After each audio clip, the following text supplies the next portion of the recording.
In een artikel van Trouw van 1 juli zegt u: de Zeeuwen staan positief tegenover de komst van kerncentrales. Dat is een quote van u. Kunt u dat toelichten?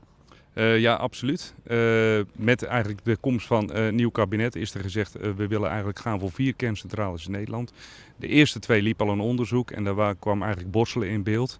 En aan de hand daarvan zijn we een draagvlak eigenlijk gaan meten, maar ook gaan praten met de mensen op de straat in Zeeland. We hebben zo'n 1000 mensen geïnterviewd. Niet of ze voor kernenergie waren, maar wat vooral nodig is om kernenergie te laten landen in Zeeland.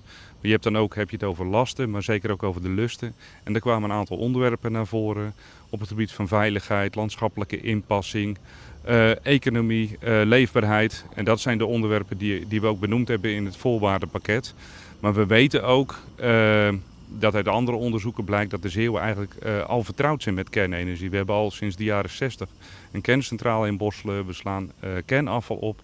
Dus is het eigenlijk een hele logische plek om kerncentrales te bouwen. U zegt er is inderdaad een enquête. Er zijn heel veel mensen bevraagd, ook op straat. Die enquête die gaat vooral in op die voorwaarden. Waarom is er niet specifiek wat meer gevraagd naar of mensen eigenlijk voor of tegen zijn?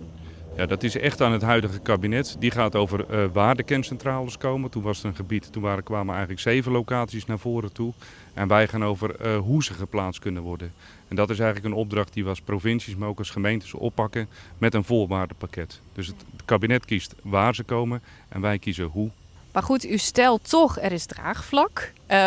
Is dat dan meer politiek draagvlak? Politiek draagvlak zeker. Op het moment dat er in de Provinciale Staten over kernenergie wordt gesproken, zie je dat er echt een grote meerderheid is die voor die nucleaire ontwikkeling is. 1, een levensduurverlenging van Borselen. 2, conventionele centrales, maar ook zeker nieuwe technologie op het gebied van nucleaire energie. En die hebben daar gezegd, daar moet Zeeland voorop in lopen. We investeren in een stukje onderwijs. We investeren ook in landschappelijke inpassing en dat we ook die lusten kunnen dragen die ook bij de lasten van nucleaire energie horen. Ja, wij hebben, dat is geen wetenschappelijk onderzoek, maar een poll staan op onze website.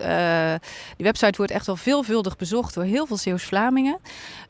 Daarin vragen wij wel, bent u voor of wat vindt u van de komst van de kerncentrales? Bent u voor, tegen of ik heb geen mening? Daarin zien wij toch ook wel veel mensen die het echt niet zien zitten. Herkent u dat beeld ook? Ja, dat denk ik wel.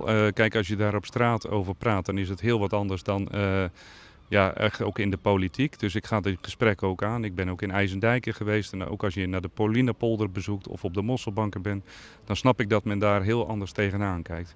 Maar ik trek wel eens de vergelijking. We hebben echt heel veel energie nodig in Zeeland om de industrie te behouden die we op dit moment hebben en ook om die te verduurzamen. En als ik dan zeg die 2 kerncentrales staan gelijk aan 16 miljoen zonnepanelen of 900 windmolens, dan zie je heel vaak wel dat de balans omslaat en dan zegt doe dan ons die kerncentrales maar. Dus het ligt er denk ik ook een beetje aan hoe je de vraag stelt. Als je zegt ben je voor of tegen kernenergie, dan is het wat anders van wat is dan het alternatief? Want het alternatief om in Nederland en om in Zeeland en om in Terneuzen te verduurzamen, dat heeft ook een enorme impact op de omgeving. Dus als je denk ik de vraag stelt ben je voor of tegen 900 windmolens, durf ik het antwoord ook wel te raden.